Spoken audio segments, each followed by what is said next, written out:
তো আজ আমি দেখাবো আমার স্টেশনারি কালেকশন। আমি আমার কিউট পেন্সিল বক্স। সবার আগে হচ্ছে এটা আমার শার্পনার এন্ড এটা প্রেস করলে এমনি খুলে যাবে। তারপরে হচ্ছে এখানে আমি মানে পান্ডা ইরেজার রেখেছি এবার বন্ধ করবো আমি আমার বক্স।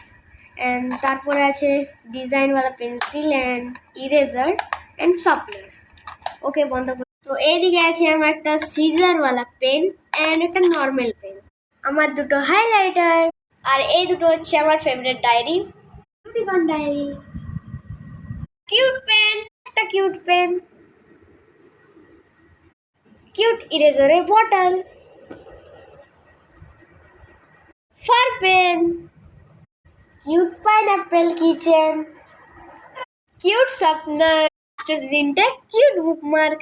গাইস কেমন লাগলো ভিডিওটা প্লিজ বলো, নিশ্চয়ই একটা লাইক করে দেবে, সাবস্ক্রাইব যেমন নতুন নতুন ভিডিও দেখতে পারো।